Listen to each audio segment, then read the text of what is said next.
Olá pessoas, eu sou Natasha Henneman, este é o Redemoiando, estou de volta e hoje eu vim mostrar para vocês as leituras que eu finalizei no mês de abril de 2023.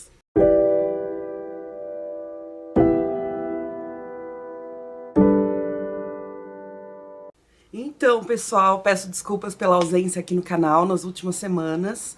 O meu computador pifou, eu cheguei a avisar aqui, mas não foi um vídeo comum. Eu fiz um vídeo nos shorts aqui do YouTube. Vi que algumas pessoas que acompanham chegaram a ver o aviso, mas não sei se todo mundo viu. Então, eu estou me explicando aqui. Então, meu computador pifou e a gente ficou quase 2 semanas sem um computador bom para editar vídeos, né? Eu precisei pegar um notebook emprestado para dar conta das minhas demandas de sala de aula, mas aí um notebook já antigo não daria conta de editar os vídeos, então eu fiquei essa semana sem postar, peço desculpas, mas tá tudo certo. Também peço desculpas pela minha voz, eu estou um pouco fanha e um pouco rouca também. Acho que é o período do ano, maio e junho são meses que eu fico muito cansada, já é a reta final aí do primeiro semestre nas escolas. E tem muitas avaliações, muitas aulas pra gente dar conta. Agora em maio e em junho também está acontecendo a Olimpíada Nacional em História do Brasil, a ONHB, promovida pela Unicamp. Então o meu trabalho ainda aumenta mais. Mas enfim, vim aqui para mostrar as leituras para vocês, as leituras de abril por enquanto, e logo eu volto com as leituras de maio. Foram muitas leituras que eu fiz em abril, fiquei até surpresa. Então, tem alguns deles que foram releituras, eu vou mais assim, só mostrar rapidamente, e outros eu quero falar com mais detalhes pra vocês, tá bom? E um que eu vou tratar mais rapidamente aqui, porque já tem vídeo no canal sobre ele, é o Ideias para Adiar o Fim do Mundo, do Ailton Krenak, pela editora Companhia das Letras. É uma releitura que eu fiz pensando no Clube do Livro, lá na escola em que eu trabalho. Estou guiando um Clube do Livro com os meus alunos. E em abril eu quis trazer um livro de autoria indígena. Aí eu escolhi o Ideias para Adiar o Fim do Mundo. E na minha opinião, até agora, foi a melhor discussão que a gente teve. É aquele livro pequenininho que traz muitas reflexões, muitos debates importantes pra gente fazer. Assistam ao vídeo aqui no canal. Eu acho que tem algumas coisas naquele vídeo que eu não me expressei muito bem. Eu gostaria até de gravar um outro pra ser um pouco mais precisa no que eu quis dizer. Mas, de um modo geral, eu explico sobre o que o livro fala lá. Outro que foi uma releitura pra mim, eu li inclusive em 2023 e fiz a releitura em 2023 também, foi o SPQR, Uma História da Roma Antiga, da Mary Beard, pela editora Crítica. Ainda não tem vídeo no canal sobre ele, mas eu já gravei. Eu preciso só editar e postar aqui pra vocês. Um vídeo sobre 3 livros de Roma Antiga, e esse é um deles, um livro grandão. E eu li e reli agora em 2023, porque eu estou guiando a leitura conjunta no Clube do Livro do Núcleo de Formação Filosófica, do Vitor Lima, da Evelyn Lima, que tem o canal aqui no YouTube, Isto Não É Filosofia, canal excelente, assistam. Eu vou deixar todas as referências aí embaixo no box de descrição. Então o canal do Vitor e da Evelyn. E acho que em breve deve sair o vídeo do SPQR. Mas basicamente é uma divulgação científica sobre a história de Roma Antiga, indo desde os primórdios até o ano de 212 depois de Cristo. Então não vai até o final do Império Romano. Mas eu gosto porque a Mary Beard, ela consegue nos levar por uma espécie de viagem pela Roma Antiga, expondo todo o processo historiográfico para montar aquela história de Roma, né? Então ela vai falando que momentos dessa história você começa a ter mais documentação, portanto a narrativa fica mais sólida, tem momentos em que os vestígios são bem raros, inclusive os vestígios arqueológicos também, e ela vai mostrando como o trabalho do historiador muitas vezes é um trabalho de investigação mesmo. E se você não tem as evidências, você não tem como afirmar com certeza algumas coisas. Eu achei muito honesto da parte dela expor essas lacunas com as quais a gente precisa lidar no trabalho historiográfico. Ainda pensando no Abril Indígena, eu li Das Coisas que Aprendi, Ensaios sobre o Bem Viver, do Daniel Munduruku, com reflexões filosóficas de Alcione Pauli, pela editora UK Editorial. e pela Livraria Maracá. Esse livro eu comprei do Daniel Munduruku quando ele veio para São José dos Campos participar do piquenique literário. Olha só as páginas, elas são com esse papel pardo. E o livro consiste em pequenas crônicas, pequenos ensaios. Eu talvez estivesse esperando alguma coisa um pouco mais teórica, mas é muito sobre a vivência mesmo do Daniel Munduruku. Eu gostei do livro, mas eu já li outras coisas do Daniel e achei que ficou um pouco repetitivo pro que eu já sabia dele, né, da vida dele, mas aí é mais um problema meu do que do livro, né. Mesmo assim, marquei bastante coisa e é um bom livro para quem não tem muito contato com a literatura indígena, tem algumas reflexões, insights bem legais aqui. Também li em abril Brutos e Insensíveis, do Tiago Oliveira, pela editora Escaleiras. Eu comprei esse livro diretamente com o autor, Tiago, pelo Instagram dele. Eu vou deixar o arroba dele aqui na tela e no box de descrição. Então, se você quiser comprar também, fala com ele lá no Instagram. A dica foi do Gui, do Instagram Estante Acumulada. E esse foi o livro de abril do Quilombo Literário. Infelizmente, eu não consegui ir na discussão no dia, mas eu li o livro, é super rapidinho.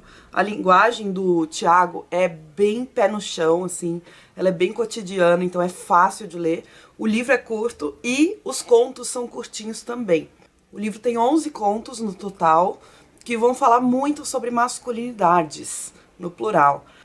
E na maioria dos casos mostra masculinidades violentas, com meninas, com mulheres, com meninos e com homens também.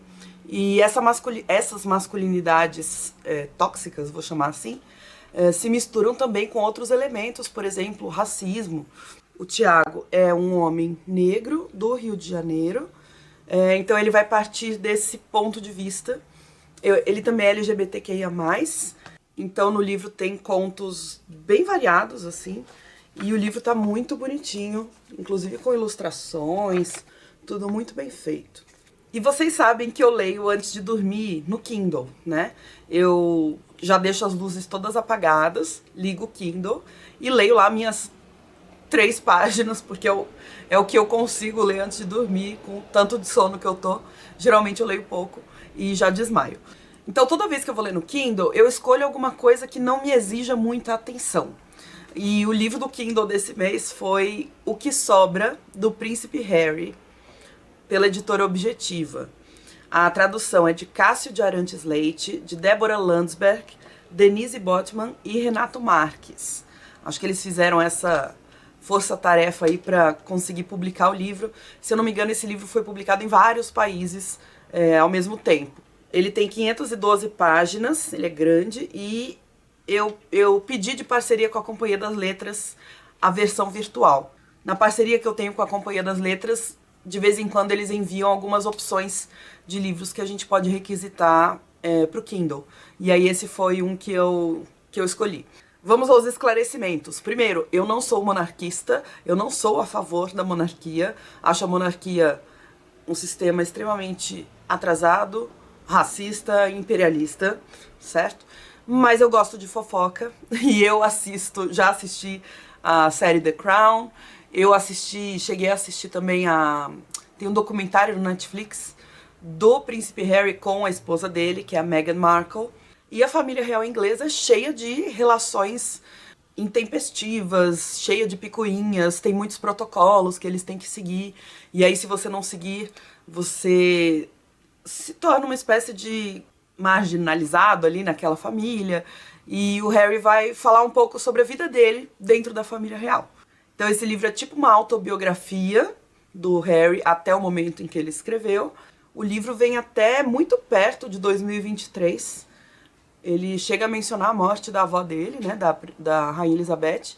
E aí é o seguinte, no começo eu não tava gostando muito da escrita, assim, da linguagem, não sei. E eu não sei nem explicar muito bem por quê. Mas eu não tava achando bom.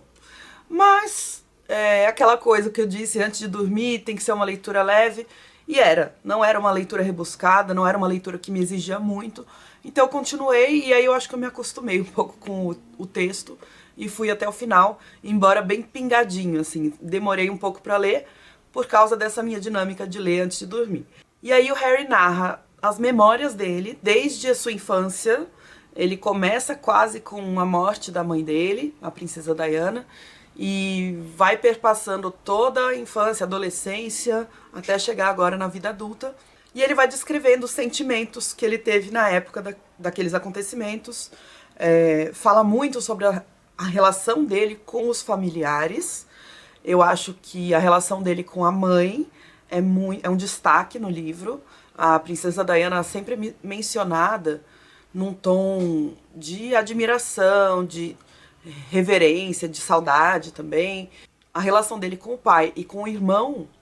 O pai agora é o rei Charles e o irmão é o sucessor do rei. Então, em algum momento, provavelmente, ele será rei.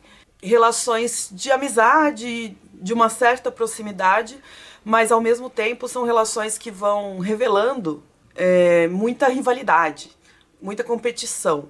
E aí esse título, O que Sobra, tem a ver com isso, né? Como se o Harry fosse o segundo na linha de sucessão, e agora ele nem é mais, assim, ele tá na linha de sucessão, mas muito, muito depois de muita gente, porque o William já tem filhos e tal. Enfim, não importa muito.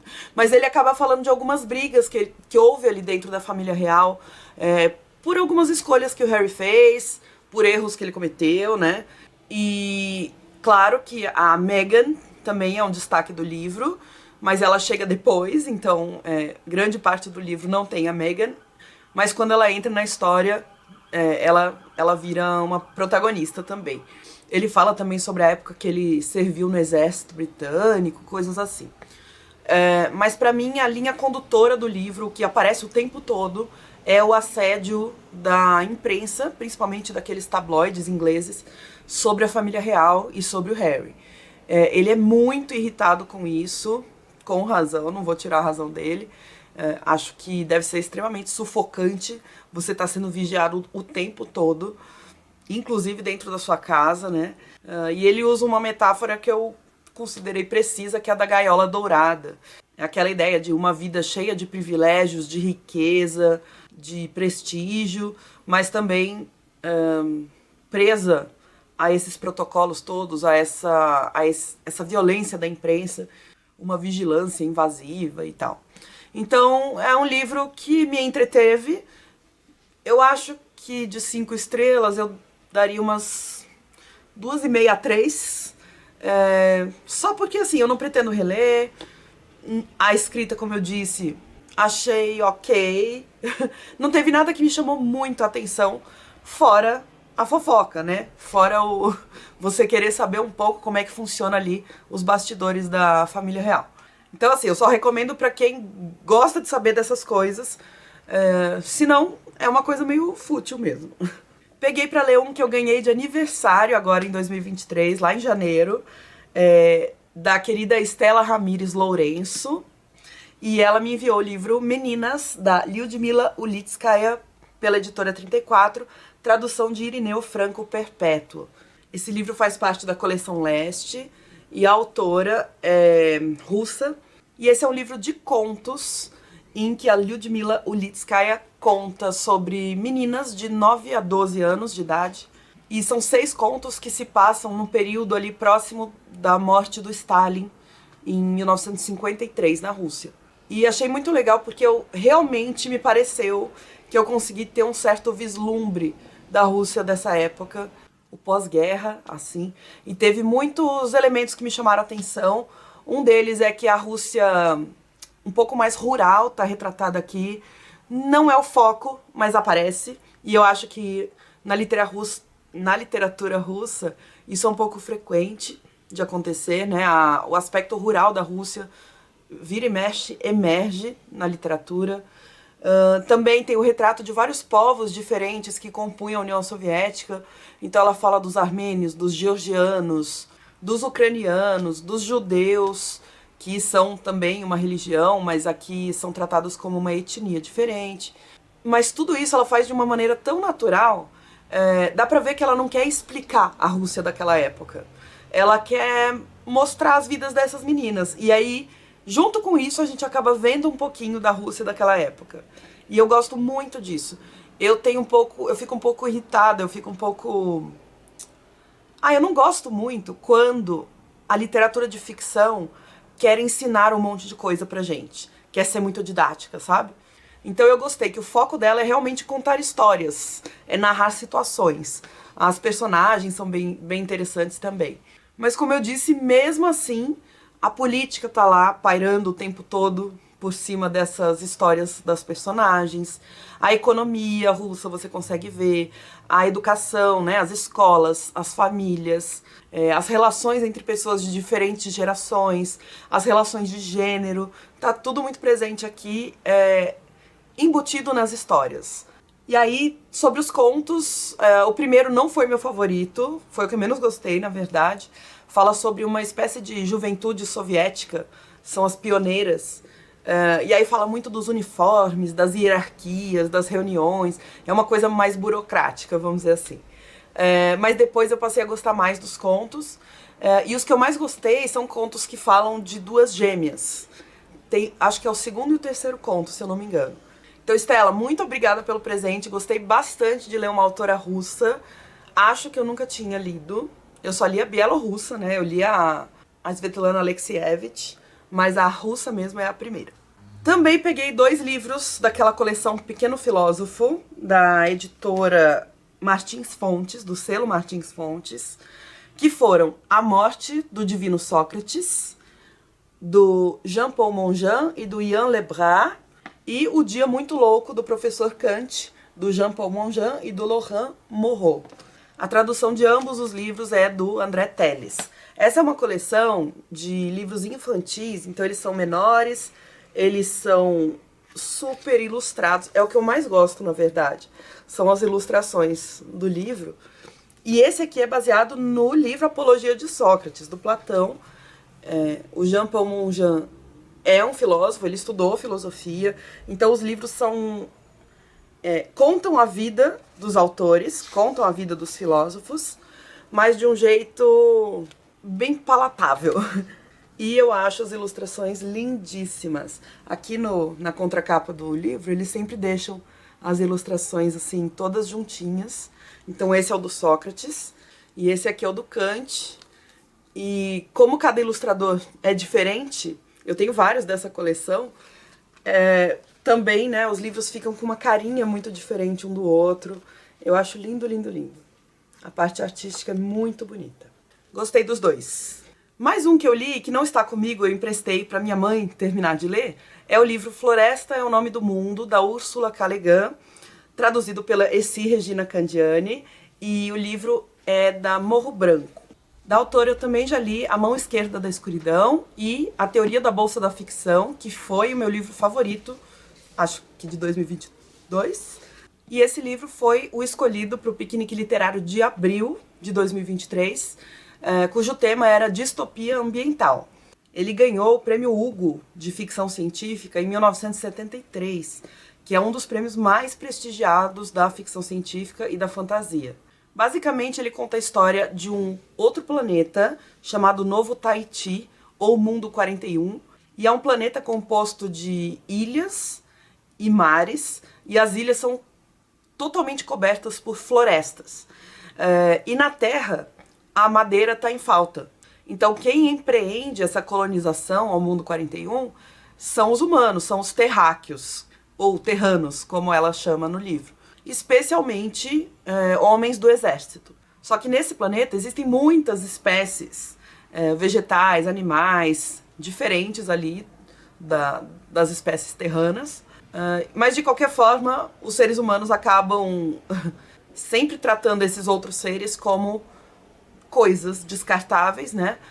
Então, tudo que eles veem de vegetal, de madeira, eles exploram, extraem. E animais também, animais servem para caça e ponto. Talvez o pior de tudo é que existem algumas criaturas chamadas Creatures, ou Atcheanos. Eu vou usar Creatures, que pra mim é mais fácil de falar, tá? Mas que são o equivalente aos seres humanos lá nesse outro mundo. Embora eles tenham uma constituição física muito diferente dos humanos. Esses Creatures, eles têm 1 metro de altura, eles têm pelos verdes. Então eles parecem animais do ponto de vista humano, terráqueo, mas eles são muito próximos dos humanos mesmo. em questões de comunicação, linguagem, tudo, habilidades, de uma forma geral, inteligência, etc. Só que o que acontece? Os seres humanos escravizam os Creeties. Então os Creeties viram esses servos dos seres humanos. E o livro começa com a descrição da colonização dos seres humanos a esse planeta. E, nossa, a Ursula Le Guin é incrível em introduzir a gente para esse mundo. Lá no Piquenique Literário teve gente que se sentiu um pouco confuso com a quantidade de informações, mas na minha opinião ela foi muito habilidosa, assim, ela conseguiu ir inserindo aos poucos, mesmo se você não entendesse muito bem o que era algo de primeira, era só continuar a leitura que ela ia explicar depois. E esse mesmo primeiro capítulo, que está descrevendo toda a violência, toda a colonização que está acontecendo ali, termina com o ataque dos Creeties à base humana, que deixa todos os humanos mortos, menos um, que é o Capitão Davidson. E a partir daí se instala uma crise que vai tentar ser resolvida ao longo do resto do livro. E vai tentar ser resolvida por meios mais ou menos agressivos, mais ou menos oficiais. Que é essa resistência dos Creeties e a ganância pela exploração dos terranos, né? Então, assim, eu achei muito bom o livro. Ele vai intercalando pontos de vista entre 3 personagens ao longo dos capítulos. Acho que são 8 capítulos no total. E a gente acompanha esse Capitão Davidson, que é o ser humano mais desprezível que existe, assim. Ele é esse homem violento, colonizador, que não pensa um palmo longe do seu umbigo, sabe? Ele é favorável ao extermínio dos Creeties, é uma coisa, assim, bem agressiva mesmo. Outro ponto de vista que a gente acompanha é o de um Creetie chamado Selver Telle, que é um Creetie central nessa revolta que vai ter, muito interessante esse ponto de vista. E também tem a narração de um outro militar, que também é capitão, chamado Raj Lyubov, que é defensor dos povos da floresta e dos Creeties. Ele é meio que um intelectual, assim, ele estuda os Creeties. Então ele entende que os Creeties são muito próximos dos seres humanos, né? Ele entende as nuances do pensamento Creetie, das práticas Creeties. Enfim, é um livro muito bem construído, muito bem narrado. As descrições são suficientes para você entender o que está acontecendo. Na minha visão, é sim uma distopia ambiental. Teve gente lá no Piquenique Literário que achou que não era, mas eu acho que é. Ele mostra outro planeta, mas está falando no fundo da Terra. É uma metáfora também. É uma metáfora de colonização. É uma metáfora de imperialismo. É uma metáfora de escravização, né? E fala da baixíssima preocupação ecológica que os seres humanos têm. E ó, isso foi escrito nos anos 70, no começo dos anos 1970. O que significa que não era um tema muito discutido, assim, até pela ONU. Inclusive, alguém lá no Piquenique Literário, desculpa, eu não lembro o nome da moça que falou isso, mas foi uma informação muito interessante, que a ONU ainda não tinha feito as reuniões ligadas aos problemas ambientais que a gente veio a enfrentar desde então. Então foi uma visão muito profunda que a Ursula Le Guin teve. Também mostra uma questão de gênero. As mulheres, que eles chamam de fêmeas, as mulheres são levadas lá para esse outro planeta como objetos sexuais, assim, elas só vão servir para o divertimento desses homens que estão lá colonizando e para a procriação. Fala de especismo, fala de classismo, enfim, tem um monte de discussões realmente profundas nesse livro. E ele é um livro curto, viu? Recomendo a leitura bastante para vocês. Gostei demais. E eu fiquei impressionada como a descrição do modo de vida dos Creeties, no capítulo 2, se eu não me engano, as falas dos Creeties são muito próximas da cosmologia Yanomami, que o Davi Copenaua conta no livro dele, A Queda do Céu. Então fala do papel dos sonhos, faz as críticas aos humanos, né, ao povo da mercadoria, como chama o Davi Copenaua. Fala da queda das paredes do mundo, que é basicamente a queda do céu também. E claro, fala da proteção da floresta. Então eu achei um livro muito bom, muito bem construído e muito bem escrito. E o que eu mais gostei é que é uma história de resistência. Os Creeties, eles sabem usar a lógica humana para se protegerem, sabe? Para sobreviverem. É isso. E o último livro que eu tenho pra mostrar pra vocês do mês de abril, finalizado em abril, foi o Nossa Parte de Noite, da Mariana Henriquez, tradução de Elisa Menezes, pela editora Intrínseca. Essa edição que eu tenho aqui é uma edição do Clube Intrínsecos, ela é em capa dura e todos os do Clube Intrínsecos são com essa capa lisinha, mas existe uma outra versão que tá disponível aí pra compra, que é essa capinha aqui. Mas eu quero mostrar pra vocês aqui só essa folha de guarda, que eu achei muito bonita. E esse livro foi presente da Thaís, que é uma das mediadoras do Piquenique Literário. A cartinha dela tá aqui, os marcadores, tá tudo aqui. E a Mariana Henriquez é uma autora argentina. Eu já tinha lido o livro de contos dela, mais famoso, que é As Coisas que Perdemos no Fogo, mas eu gostei mais desse aqui, que é um romance grandão. Eu li para o clube As Veias Insólitas da América Latina, coordenado pelo Rafa Otati. Ainda não teve a discussão do livro, mas acho que em breve teremos. E ele começa se passando na Argentina, em 1981. A gente acompanha um pai e um filho pegando uma estrada poeirenta ali no interior da Argentina. A esposa e mãe aí dessa família morreu alguns meses antes num acidente extremamente trágico. Ela foi arrastada por um ônibus. E só que esse acidente provavelmente não foi um acidente. E o pai, que se chama Juan Peterson, tá fugindo pra esconder o filho, basicamente. Isso porque ele, o pai, Juan Peterson, ele é uma espécie de médium numa seita. Ele é uma das pouquíssimas pessoas que consegue contato com uma outra realidade, que eles chamam de escuridão nessa seita. E ele é tipo um sacerdote da escuridão. Ele é o único que consegue invocar essa escuridão.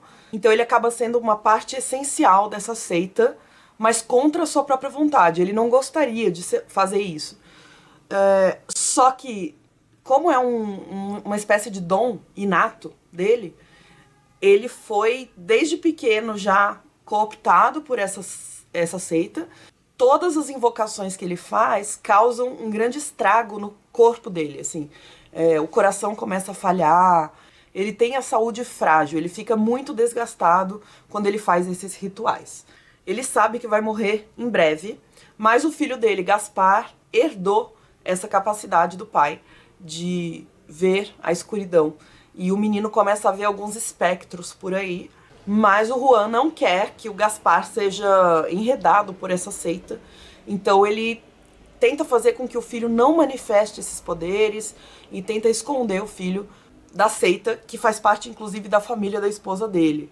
A seita é formada principalmente pelos pais dela, pelos avós dela também. Mas é uma seita muito violenta e muito abusiva. E aí, ao longo do livro, a gente vai conhecendo até outros pontos de vista. Na segunda parte, a gente acompanha mais o Gaspar, o menino, mas um pouco mais pro futuro.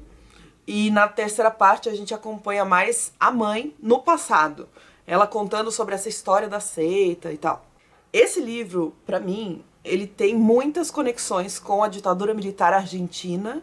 E aí eu vou recomendar fortemente pra vocês, principalmente pra quem já leu o livro, mas pra quem não leu também, porque foi por causa desse episódio que eu me animei de ler o livro. Um episódio do podcast Abstração Coletiva, da Luana Werb. Ela fez um episódio sobre o livro Nossa Parte de Noite, e fazendo essas conexões com a ditadura militar argentina, pra mim é o melhor episódio do podcast até agora. E olha que eu sou fã da Luana, tudo que ela produz é incrível. Mas esse episódio, sério, ele tá fora do padrão de tão bom. Então uma das coisas é que os espectros que esse menino vê provavelmente são resquícios ou são ecos de pessoas desaparecidas durante a ditadura argentina. E pra mim, isso é uma das coisas mais fascinantes do livro. É que o terror dele tá muito mais no mundo dos vivos do que no mundo dos mortos. Os mortos são apenas ecos. O perigo mesmo são esses líderes da seita que fazem parte de uma elite que é extremamente cruel. Uma elite latino-americana, tipicamente latino-americana, que veio do exterior, então tem ingleses envolvidos, também com essa crítica ao imperialismo. Então eu gostei muito porque os espectros não são a principal assombração. Os espectros simplesmente estão ali. Na América Latina, o que nos assusta, o que nos assombra todos os dias é a violência, é a desigualdade abismal, é a própria realidade que nos aterroriza, sabe? E pior do que você saber que alguém morreu é você não saber se a pessoa morreu ou não, ou como, ou não ter o corpo da pessoa para você velar, para você enterrar ou cremar, enfim. Você não ter um corpo que resolva essas pendências que são burocráticas, mas que também são emocionais, né? Ver o corpo de alguém que morreu é muito importante. E na ditadura militar argentina, muitas pessoas foram desaparecidas. E outro ponto muito relevante nesse livro é a questão de classe, como eu disse, de como as elites exploram e agridem os mais pobres para os seus próprios propósitos. Isso aparece no livro de uma forma bem explícita. Existem torturas físicas que eles fazem aqui no livro. O livro não é sobre isso, mas isso está no livro o tempo todo. Então, para fechar, é um livro longo, não foi uma leitura rápida para mim. Eu tinha começado no início de março, se eu não me engano, e eu só finalizei no começo de abril. Mas eu não tive nenhuma dificuldade com o estilo da escrita ou com a linguagem. Eu achei a escrita muito boa.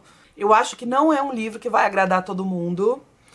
Inclusive, pelo bate-papo lá do Telegram, do grupo As Veias Insólitas da América Latina, eu vi que teve gente que achou que tem partes arrastadas, que tem partes além do que precisava.